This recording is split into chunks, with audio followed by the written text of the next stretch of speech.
네, 오늘 시편은 49편인데요. 이 49편은 지혜를 들려주는 그런 시입니다. 그래서 앞에서 우리 1절과 2절에서 모든 사람이 내 말을 귀 기울여 들어라. 내가 지금 이야기하고 있는 것이 3절에 보니까 지혜다 이렇게 말합니다. 그리고 지혜와 명철이다. 사람을 깨닫게 하고 더 지혜롭게 만드는 것이죠. 그렇게 하는 말을 내가 지금부터 전하겠다. 그래서 이 49편은 지혜시라고 이야기합니다. 자, 시인이 이제 그 지혜를 들려주는데 그 지혜에 대해서 모든 사람을 먼저 초청을 합니다. 그러니까 성경의 이 지혜는 믿는 사람만이 들어야 될 지혜가 아니고 세상의 모든 사람들, 환난 가운데 있어서 힘들어하는 사람들, 없는 사람, 가난한 사람만 들을 것이 아니고 부자나 가난한 자나 유명한 자나 이름 없는 자나 아니면 지위가 높은 자나 지위가 낮은 자나 주인이나 종이나 모든 사람들입니다. 젊어서도 들어야 되고 나이 들어서도 들어야 됩니다. 모든 사람들에게 내 말을 지금부터 잘 들으라. 이렇게 전하려는 내용을 시인은 그 기원을, 이 지혜가 어떻게 자기에게 있는지 그 부분에 대해서 먼저 소개를 합니다. 3절에 보니까요. 내 입은 지혜를 말하겠고 내 마음은 명철을 작은 소리로 읊조릴 것이다. 작은 소리로 읊조릴 것이다. 이 말은 우리가 쉽게 이야기하는 묵상한다는 뜻입니다. 그러니까 내가 지금부터 깊이 묵상한 내용, 이것을 내가 지금 입으로 말을 하겠다는 것이에요. 보통 우리가 다른 사람들한테 이야기하는 것은 우리가 다른 데서 얻어들은 지식들, 그런 것일 수도 있고요. 내가 체험한 것들, 이런 것일 수도 있습니다. 내가 강력하게 믿는 것들, 이런 것일 수도 있죠. 그런데 지금 시인은 이 내가 지금 전하려고 하는 지식은 내가 아주 오랫동안 묵상하고 인생 가운데서 많이 살펴본 그런 내용이다. 그러면서 모든 사람들에게 지금 그걸 전하겠다. 우리가 다른 사람들에게 무엇인가를 남겨놔야 되겠다. 내 신앙의 깊은 결과로서, 열매로서 무엇인가를 전해줘야 되겠다. 그럼 뭐를 남겨놓을까요?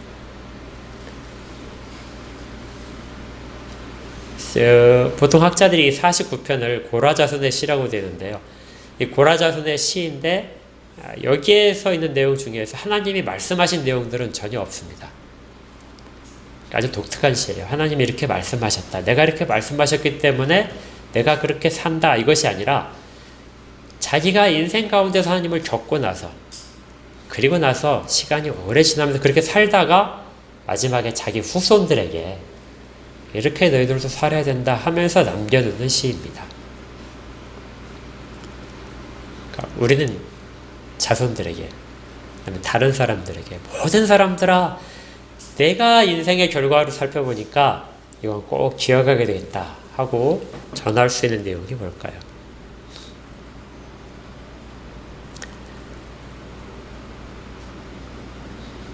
사절에 이 내용을 이제부터 소개를 하는데요. 4절에 보니까 이건 자기만이 가진 것이 아닙니다. 4절에 내가 비유에 내 귀를 기울인다 이렇게 되어 있죠. 이 비유라고 되는 이 단어는 마샬이라는 원단어인데요. 우리가 그냥 쉽게 생각할 때 예수님께서 하나님 나라의 일들을 비유로 많이 말씀하셨잖아요. 천국의 비유, 열처녀 비유, 그다음에 씨 뿌리는 비유, 이런 것처럼 비유로 말씀하신 그 비유입니다. 유대인들은 비유로서 자기들의 지혜를 후손들에게 전하기를 즐겨했습니다. 선생님들은 학생들에게 지식을 전달하는 것이 아니라 비유를 이야기했어요. 저도 설교를 할 때 많이 그 생각을 해요. 항상 제가 하는 것이 비유로서 설교를 하면 정말 좋을 텐데 아무나 비유로 설명을 못합니다. 이 비유가 엄청나게 힘들어요. 그런데 유대인들은 이것을 거의 생활화했다는 겁니다. 그러니까 어떤 것을 직접적으로 이야기하는 것이 아니라 간접적으로 그들이 잘 아는 어떤 일들에 비추어서 농사를 짓는 거, 땅에서 열매가 자라는 거, 장사하는 거 이런 것들과 비추어서 주님이 하시듯이 그렇게 유대인들은 그렇게 후손들에게 그 속에 지혜를 담아서 전한 것이죠. 이것에 장점이 있습니다. 이 지혜는 쉽게 이해가 될 수 있을 뿐만 아니라 그 비유를 자세히 살펴보면서 어떤 하나의 답이 아니라 많은 답을 얻을 수 있어요. 생각하게 만드는 것이죠. 저도 학교에서 학생들을 가르치지만 정말 생각을 안 합니다.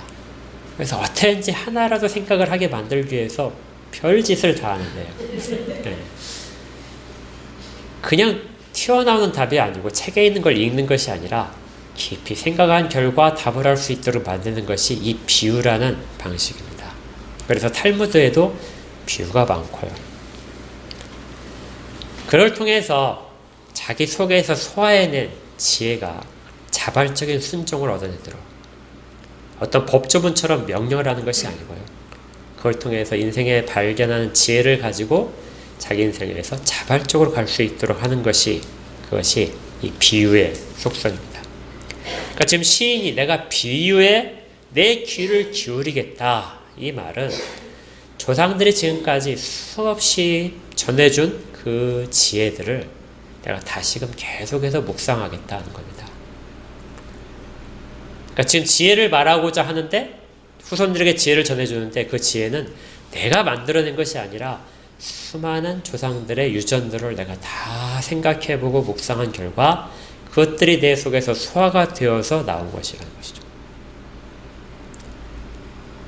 그런데 그 유대인들의 기본적인 모든 지혜의 바탕에는 무엇이 있냐면 하나님이 주신 것에 대한 것이 있습니다. 하나님이 그들을 이끄셨다는 것이 모든 지혜의 출발점이에요. 그래서 그 4절 뒷부분에 내가 비유에 내 귀를 기울이겠다 하는 이 귀를 기울인다 하는 표현은 통상적으로 하나님의 말씀을 잘 듣고 순종하려고 결심하는 것에 사용되는 표현입니다. 그러니까 지금 시인이 고라 자손인 이 시인이 오랫동안 조상들이 가진 신앙의 결과와 그들의 모든 삶에서의 결과들을 잘 살펴보고 자기 삶을 살펴보면서 하나님에 대한 신앙을 담아서 지금 그렇게 된 결과를 이야기한다 하는 것이죠.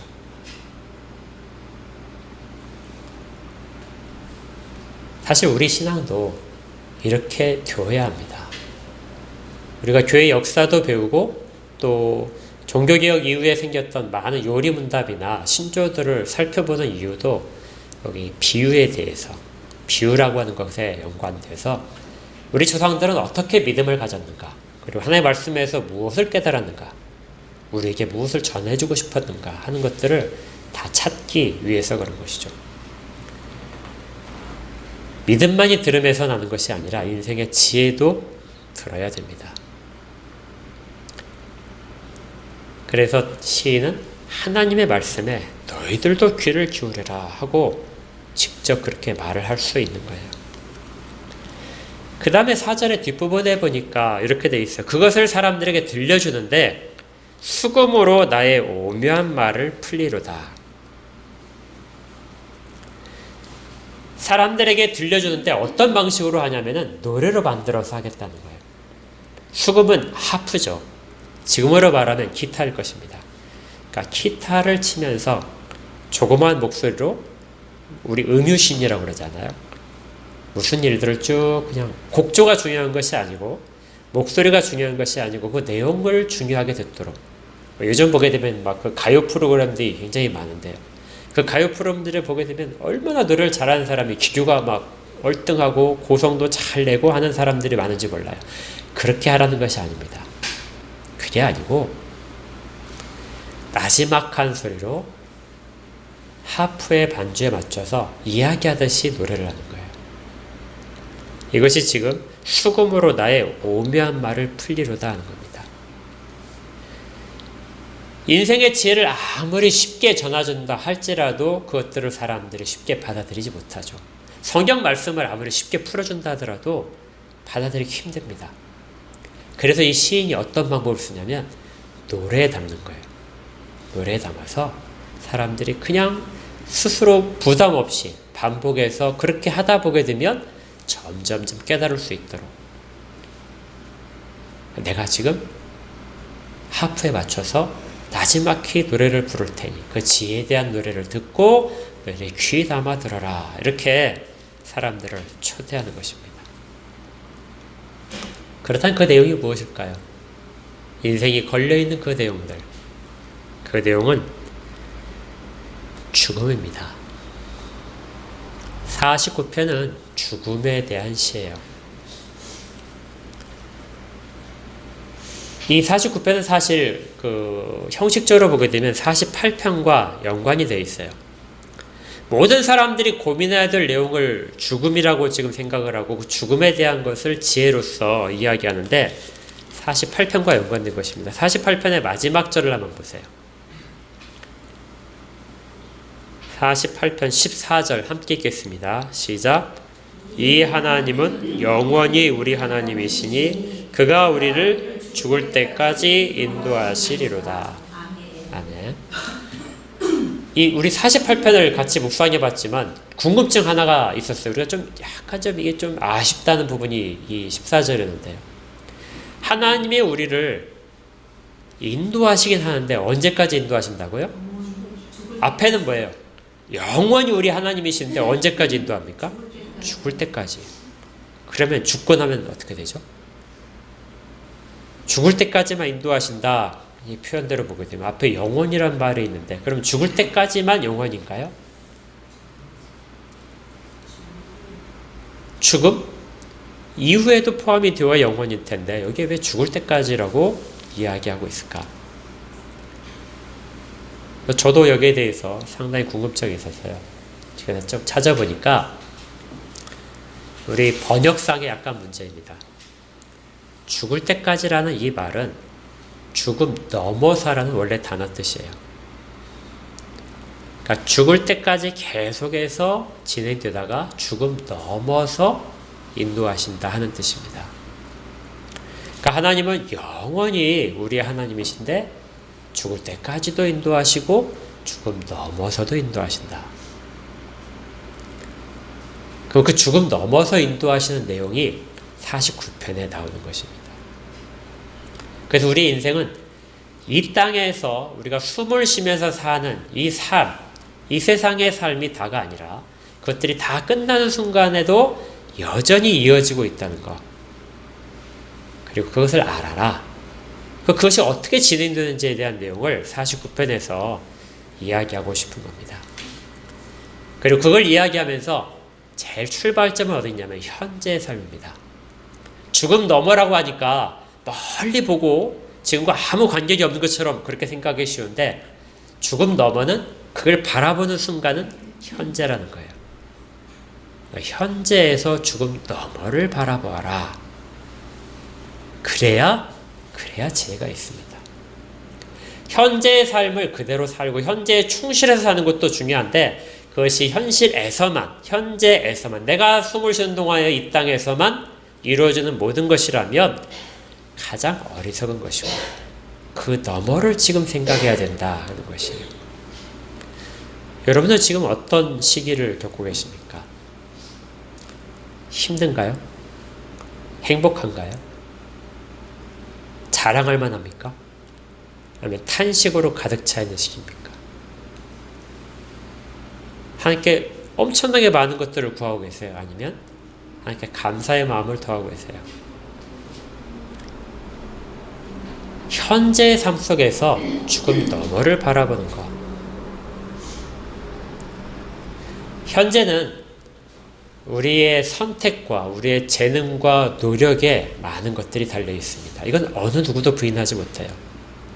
우리가 선택하는 것에 따라서 결과가 이어집니다. 아까 우리 사무엘하 13장도 그랬지만 고다솔 형제가 끝난 다음에 질문을 했어요. 그렇다면 다윗의 죄가 그 저주 때문에 자식들은 불행하게 된 것이 맞느냐? 그건 아닙니다. 하나님이 그렇게 하셨지만 자식들은 자기의 선택으로 죄를 범하는 것이죠. 그런 상황에도 불구하고 선택을 통해서 자기의 신앙을 통해서 하지 않을 수 있습니다. 불가피하게 일어나는 것이 아니라 그것들을 자기의 선택으로 하는 거예요. 그래서 하나님은 그런 일들이 일어날 것이라고 말씀을 하신 겁니다. 현재는 우리의 선택 속에서 일어납니다. 그리고 우리가 얼마나 노력하느냐, 거기에 대해서 우리가 재능을 갖고 있느냐, 그렇지 않느냐. 재능이 없다면 훨씬 더 노력을 해야 되겠죠. 실수를 했다면 만회하기 위해서 훨씬 더 노력을 해야 됩니다. 더 긴 시간을 고통을 참아야 될 수도 있습니다. 그런데 이렇게 되지 않는 것들이 있어요. 이렇게 노력을 해도 되지 않고 재능이 있지만은 그 재능을 꼭 피울 수 없는 경우도 있고 선택을 하더라도 선택이 제한적일 수도 있습니다. 이런 것으로 되지 않는 것에 대해서 사람들은 운이라고 하든지 운명이라고 하든지 이렇게 이야기를 많이 해요. 그렇지만 믿는 사람들은 그게 아니죠. 하나님의 섭리 가운데서 어떤 경우에는 내가 고통하는 방향으로 하나님이 섭리하시고 어떤 경우에는 내가 행복하는 방향으로 섭리하시고 때로는 돕기도 하지만 때로는 거절하시는 방향으로 섭리하신다. 현재는 그래서 우리는 아주 복잡하게 살아갑니다. 그러다 보니까 여러 가지의 판단이 기르게 돼요. 어떤 사람들은 현재의 삶에 아주 충실합니다. 정말 열심히 살아서 만약에 내게 환난이 닥친다더라도 나는 그걸 능히 극복할 만한 힘이 있다. 어떤 사람이 현실에 대해서 위험이 찾아왔을 때 잘 피할 수 있을까요? 돈이 많은 사람일까요? 돈이 적은 사람일까요? 당연히 돈이 많은 사람이죠. 권력자가 위험을 피하기 쉽습니까? 일반 서민이 위험을 피하기 쉽습니까? 권력자죠. 가질수록 훨씬 더 위험 앞에서 자기를 잘 보호할 수 있습니다. 그리고 그런 것들이 자랑거리가 되는 거죠. 그렇게 세상을 살아가는 사람들이 있고 어떤 사람들은 반대로 그들의 그 앞서 나가는 것들을 담보로 해서 그것들을 보충하기 위해서 상대적인 박탈감을 당하는 사람들도 있습니다. 지금 시인이 어떤 현재 속을 살고 있냐면요. 5절에 보니까 이렇게 되어 있어요. 죄악이 나를 따라다니며 나를 에워싸는 환난의 날을 내가 어찌 두려워하랴. 이 시인은 지금 현재를 어떻게 살고 있냐면 죄악 가운데서 악이 자기를 쫓아다니면서 발꿈치를 막 물어뜯으려고 하는 그런 속에서 계속 쫓기는 삶을 살고 있습니다. 그리고 그것이 마침내 성장해서 자기를 다 에워싸버린, 삼켜버린 그런 현실 속에 있다는 거예요. 악이라는 것이 대단히 집요합니다. 죄라는 것이 굉장히 집요해서 잘 떠나지 않아요. 처음에는 그냥 발꿈치만 막 쫓아와요. 뱀처럼. 그러다가 발꿈치를 물고 나서 온 몸으로 독이 퍼지듯이 그렇게 모든 것을 다 차지하려고 하게 됩니다. 지금 그런 위협 속에서 시인이 살고 있다는 거예요. 지금 후손들에게 지혜의 말을 하는데 지금 현실 내 나는 매우 힘들고 죄악 가운데 둘러싸여서 아무 힘이 없는 것처럼 그렇게 살고 있다는 겁니다. 그러니까 인생에 성공해야만 지혜의 말을 할 수 있는 게 아니에요. 어려워도 지혜의 말을 남길 수 있습니다. 아마 이 시인의 그 아픔은 가진 자들 때문에 더할 수도 있어요. 시인은 분명히 하나님이 모든 의인들을 보호하시고 그들을 형통케 하신다고 믿고 있을 겁니다. 그런데 오히려 더 악인들이 형통케 되고 그러한 일들이 벌어지는 걸 보면서 시인은 깊은 절망감에 빠졌을 수도 있어요. 그리고 그들 앞에 다 빼앗겼을 수도 있습니다. 그런데 거기에 대해서 시인은 나는 두려워하지 않는다. 이것이 지혜의 핵심입니다. 지금 내가 굉장히 힘들고 다른 사람이 평가하기엔 나는 아무것도 아니고 비참하고 불행한 것처럼 보이는데 나는 두려워하지 않는다. 내가 어찌 두려워하겠느냐. 두려움이란 건 나와 아무 관계가 없다. 이렇게 말을 할 수 있다는 거예요. 6절부터 부자의 내용입니다. 자기의 재물을 의지하고 부유함을 자랑하는 자는 현재는 아주 형통하고 잘 나가는 사람들입니다. 그리고 18절에 뒤로 쭉 보게 되면 다시 이제 정리할 때 나오는데요. 그들은 자기가 살아있는 동안에 자기를 축하합니다. 자기를 기념하고 사람들이 자기를 칭찬하는 소리에 둘러싸여 있는 사람이에요. 현실을 그렇게 살고 있는 사람들이 있었습니다. 그런데 7절에 아무도 자기의 형제를 구원할 수 없다. 자기의 형제가 죽음에 이르는 것, 그것을 아무도 대신할 수 없다는 것이죠. 그를 위한 속전을 하나님께 바치지도 못한다. 하나님이 자기 형제에 대한 죄를 물으실 때 그의 죄를 사하십시오 하고 자기 형제를 위해서 어떤 담보물도 내놓을 수 없다는 것이죠. 모든 사람은 자기 죄에 대한 책임을 집니다. 내 자식이 죄를 범한다 해서 내가 그걸 대신 갚을 수 없습니다. 내 남편이 죄를 범한다고 해서 내가 그걸 대신 갚을 수 없어요. 각자 자기의 죄에 대해서만 하나님께 용서를 구할 수 있습니다. 부자가 아무리 많으면 뭐합니까? 재산이 많으면 뭐예요? 자식을 죄에서 구할 수 없고 그를 구원할 수 없다면. 그러나 그들은 자기가 죽는 그 순간에도 자기의 것이 영원히 남아있기를 바랍니다. 부자들의 속성이 그래요.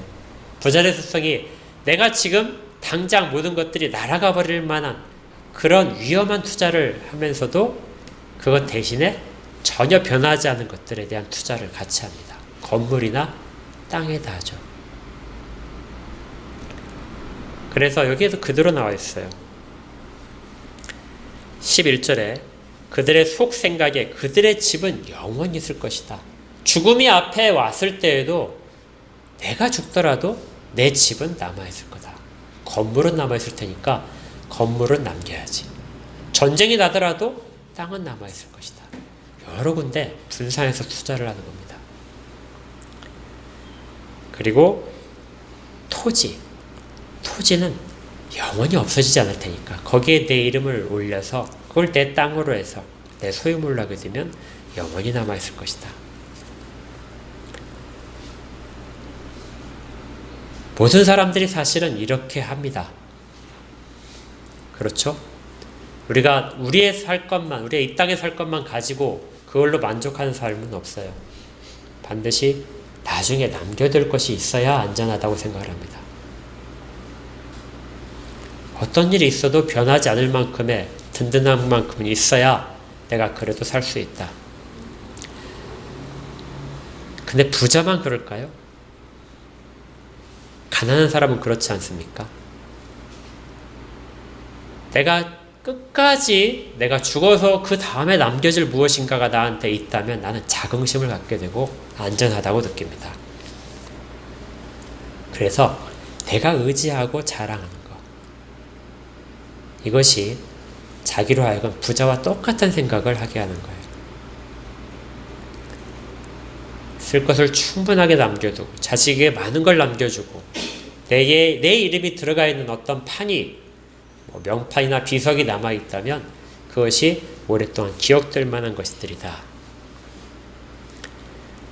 그런데 그것들이 하나님께 의지하지 않도록 합니다. 내가 내 이름을 남길 수 있고 자식의 무엇인가를 많이 물려주고 그렇게 하는 것들은 자식이 하나님께 의지하게 만드는 그런 일들을 막을 수도 있어요. 모든 사람들은 자기가 자랑거리가 아니고 자기의 소유물이 자랑거리가 아니고 하나님 자신이 자랑거리가 됩니다. 그렇지 않다면 우리는 방향을 잘못 잡은 거예요. 우리는 우리가 가진 거를 자랑하고 그것이 많을수록 안도감을 느끼게 된 것이 아니라 하나님과의 관계가 얼마나 친밀한가 해서 내 자신을 자랑하고 그리고 하나님을 자랑하며 안도감을 느껴야 합니다. 가장 안 좋은 방식이요. 중간에 걸쳐있는 방식인데 이런 것이 있습니다. 이 땅에서 복을 받아서 잘 살고, 그러면서도 죽음 너머에 천국에서도 이 땅의 삶이 그대로 유지될 것을 바라는 거예요. 그래서 나온 것이 뭐냐면 이 땅에서 많이 심는 거죠. 많이 구제를 하고 선행을 하고 선교헌금 많이 내고, 그럴 때마다 하늘에 벽돌이 올라가서 집이 쌓여지는. 그러니까 이 땅에 내 재물이 많아서 내 재물을 충분히 쌓고 나서 하늘에도 그 재물을 가져가고 싶으니까 다른 방식으로 변화시켜서 올려보낸다. 그래서 여러분 헌금 많이 하십시오. 그러면 하늘에 벽돌이 많습니다. 이 땅에 주님의 교회들을 많이 세우십시오. 건물 많이 세워서 바치십시오. 그러면 하늘에서 여러분의 집들도 넓어질 것입니다. 이렇게 하는 방식은 이 땅에서도 안전하고 하늘에서도 안전한 것, 이 땅의 것을 가지고 하늘에서도 안전할 것이라고 생각을 하는 것이죠. 전혀 잘못된 생각입니다. 그 사람은 죽음 너머를 생각하는 것이 아니라 죽음 넘어서까지의 영화를 생각하는 거예요. 모든 자랑은 죽음까지 뿐입니다. 죽기 전까지만 우리가 무엇을 할 수 있고 죽음 이후에는 우리가 결정할 수 있는 것은 아무것도 없습니다. 왜냐하면 죽음의 끝이 모두가 다 허망하기 때문에 그렇죠. 부자가 죽어서 큰 무덤에 들어가면 그 사람의 죽음 너머의 내용들이 찬란해질까요? 가난한 자가 죽어서 땅에서 버려지고 이름 없는 숲속에서 묻힌다 할지라도 그의 삶이 그 이후로 비참할까요? 그렇지 않습니다. 가장 비참한 삶은 하나님 없이 사는 삶이에요. 죽음은 모든 자들에게 공평합니다. 그걸 넘을 수 있는 사람은 아무도 없어요. 오직 하나님만 넘게 하십니다. 여기 지금 시인이 이야기하기를 모든 사람이 다 수월에 내려간다 이렇게 얘기해요. 14절을 보십시오. 그들은 양같이 수월에 두기로 작정되었으니 사망이 그들의 목자일 것이다. 사망이 그들을 끌어가서 수월이라는 거처에 다 둘 것이다. 물론 하나님의 백성도 수월에 내려간다고 믿습니다. 그런데 아침이 되면 정직한 자들이 그들을 다스릴 것이다. 그들의 아름다움, 이 땅에서 자랑했던 아름다움은, 그들이 가졌던 모든 칭찬과 자랑들은 다 수월에 내려가는 순간 사라져버리고 수월이 그들의 거처가 될 것이다. 수월은 가장 쉽게 생각하면 지옥입니다. 지옥과 같은 곳에서 그냥 계속해서 그들의 살아야 된다는 것이죠. 그러나 하나님은 나를 영접하시리니 이러므로 내 영혼을 수월의 권세에서 건져주실 것이다. 죽음 너머에서 죽음이 끝이 아니라 그것이 모든 사람을 수월에 보내지만 하나님께 의지하는 자들, 이 땅의 삶에서 이 땅의 것들로 만족하지 않고 이 땅에서도 하나님을 의지했던 모든 자들은 하나님이 수월로부터 건져내신다. 이 말을 다른 말로 하나님은 나를 영접하실 것이다. 죽음이 끝이 아니고 죽음 너머에 더 찬란한 삶을 하나님이 주실 것이라는 것입니다. 거기에 대한 조건은 단 하나죠. 이 땅에서 하나님을 우선으로 해서 사는 것입니다. 아까 시인기 5절에서 죄악이 나를 따라다니고 내가 지금 환난 가운데 있어서 비참하게 보이고 사람들이 그렇게 다 나를 위로할 것 같지만 내가 어찌 두려워하겠느냐, 이렇게 말을 했었는데요. 16절에 이제 내가 두려워하지 않는 것처럼 너희들도 두려워하지 말아라. 이것이 자손에게 이야기하는 지혜입니다. 이 땅의 삶 속에서 힘들더라도 두려워하지 말아라. 나는 그냥 이대로 지나다가 그냥 끝날 것인가? 내 비참함으로 그대로 이렇게 고통스럽게 있으면서 그렇게 살다가 끝나고 그것이 바로 모든 것들의 마지막이 될 것인가? 그렇지 않다라는 거예요. 16절에 사람이 치부하여 그의 집에 영광이 더할 때 너는 두려워하지 말아라. 악인이 자기를 위하여 쌓고 또 쌓을 때 그가 더 안전하고 더 당당해질 때, 그렇게 될 때 너는 상대적으로 비참하다고 생각하지 말아라. 그들의 잘됨이 끝이고 나는 계속해서 잘 안 되는 것이 끝인가? 이렇게 끝날 것을 두려워하지 말아라. 왜냐하면 죽음으로 모든 것들이 다 무효화되고, 그리고 그 이후에는 네가 가졌던 하나님에 대한 의지함이 너를 하나님께로 인도하고 수월에서 너를 벗어나게 할 것이기 때문에 대체 무엇을 두려워할 수 있느냐 하는 것이죠.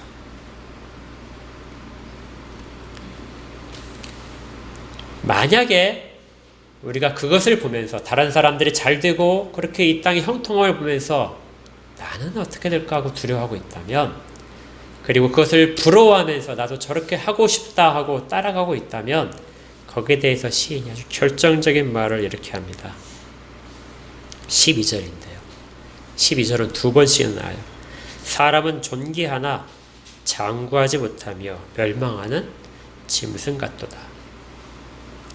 사람은 어떤 존재라고요? 존귀한 존재랍니다. 부자나 가난한 자나 모든 사람이 다 뭐예요? 존귀해요. 하나님이 그를 존귀하게 만드셨습니다. 사람의 존귀성은 그가 가진 소유물 때문에 결정되지 않고, 그가 얼마나 높은 지위 때문에 결정되지 않고, 그가 외모적으로 이쁘냐 그렇지 않느냐에 결정되지 않습니다. 모든 사람은 다 존귀해요. 하나님이 그렇게 존귀하게 만드셨습니다. 그런데 그 존귀함은 언제까지라고요? 죽음 앞에까지예요. 그 잘난 얼굴들이 죽은 이후에 남습니까? 그 재산들은 하나도 그를 따라가지 못해요. 명성을 가지고 무덤에 들어갈 수 없습니다. 장구하지 못한다는 것이죠. 존귀함은 죽음까지입니다. 그렇다면 그 이 땅에 있을 존귀함을 계속해서 추구한다면 그 뒤에 뭐라고 하죠? 만약에 그렇게 계속해서 산다면 멸망하는 짐승 같도다. 하나님께서는 사람의 짐승들을 다스리라고 그렇게 명령하시고 권세를 주셨어요. 존귀함은 짐승들을 다스립니다. 그리고 세상의 모든 것들에 대해서 그것들을 가꾸고 풍족하게 될 수 있는 자격이 있어요. 그런데 거기에 휩쓸려 버려서 마치 짐승처럼 똑같이 되어버린 인생. 그것이 하나님을 의지하지 않는 인생이라는 것이죠. 그 결말은 한때는 존귀했지만 마지막은 짐승과 똑같다. 만약 그것을 부러워하는 사람이 있어서 그걸 쫓아가는 사람이 있다면 여도 역시 마찬가지입니다. 그러니 그런 사람들을 두려워할 필요가 없다는 것이에요. 이제 우리를 돌이켜보면서 결론을 짓겠습니다. 현재 우리가 가장 부러워하는 것이 무엇이죠? 아니면 우리가 가장 자랑스럽게 하고 우리를 의지하게 만드는 것. 그것들이 혹시 죽음 이전에 이 땅에 우리를 조금 더 존귀하게 만들고 그렇게 하는 일들에 집중되어 있다면 우리는 시인이 말하는 너는 어리석은 자와 똑같고 멸망하는 짐승과 같게 될 것이다 하는 경고를 듣게 됩니다. 만약에 그렇지 않고 계속해서 그 경고를 무시하고 산다면 그는 결국 수월에서 그것을 거처로 삼아서 벗어나지 못할 것입니다. 죽음이 얼마나 더 비참한 것으로 자기를 끌어갈까요? 그런데 동일한 메시지가 하나님 말씀에 귀를 기울이는 사람, 조상들이 그 모든 인생에서 그것들을 겪고 나서 자손에게 물려준 그 비유를 잘 묵상하고 자기 인생에서 또 하나님에 대한 신앙을 바탕으로 그걸 잘 소화해내고 그리고 계속해서 그 삶을 이 땅에 살고 있는 사람들의 지혜를 귀담아 듣는다면 그렇다면 너희들은 다를 것이다. 너희들은 사망에 휩싸여 있지 않고 죽음 이후에 더 큰 영광으로 생명으로 나가게 될 것이라는 것이죠. 마지막에 한 번 더 시인이 이렇게 말합니다. 존귀하나 깨닫지 못하는 사람은 멸망하는 짐승 같도다. 들려줘도 깨닫지 못할 수 있습니다. 존귀하면 깨달아야 되는데요. 존귀함에 치우쳐서 깨닫지 못하면 짐승과 똑같다는 것이죠. 우리는 그렇지 않을 것을 믿습니다. 우리의 자식들도, 우리의 자손들도 그렇지 않을 것을 믿습니다. 우리가 계속해서 이 일을 할 것이기 때문에 그렇죠. 우리의 신앙은 그렇게 전달되어야 합니다. 귀를 기울이십시오. 오늘도 하나님의 말씀에 귀를 기울이시고 그것들을 깊이 묵상하시고 그리고 내가 신앙으로 내 삶으로 소화해낸 것을 자식들에게 전하십시오. 자식이 아니라 주변에 있는 모든 사람들에게 그렇게 말씀을 하십시오. 그러면 그들이 멸망하는 짐승과 같은 처지로부터 언젠가 벗어나게 될 것입니다. 그리고 하나님이 영접하시는 귀한 순간들을 다 맞이하게 될 것입니다. 시인이 지금 아주 나지막한 소리로 하프에 맞춰서 이 이야기를 쭉 들려줍니다. 협박도 아니고요. 설득도 아니고 여러분에게 들려주는 것이죠. 귀를 기울이면 됩니다. 다 그렇게 하실 수 있기를 주의 이름으로 축복합니다. 함께 기도하겠습니다. 하나님, 많이 쌓아놓으면 안전하고 그렇게 해서 자랑하면 행복한 삶을 사는 것처럼 느끼는 세상 속에서 현재 아무리 위협 속에서 살고 있다 할지라도 두려워하지 않는 그러한 인생이 있음을 발견합니다. 그것은 하나님께서 우리들을 다 영접하실 것이기 때문에 그렇습니다. 사망이 우리를 완전히 잡아놓지 못하고 그로부터 우리를 살아나게 만들어서 더 영광스러운 삶으로 하나님과 동행하는 삶으로 이끄실 것을 믿습니다. 그래서 현재의 삶에서 당당하고 명예롭게 살아갑니다. 한특교에 속해 있는 모든 성도들을 하나님 그렇게 붙들어 주시옵소서. 진정한 지혜의 말씀에 귀를 기울이게 하시고 그것들을 깊이 묵상한 끝에 다른 사람에게도 내 말에 귀를 기울여 들어라 하고 자신 있게 말할 수 있는 신앙의 고백들이 입술 가운데 다 있게 하여 주시옵소서.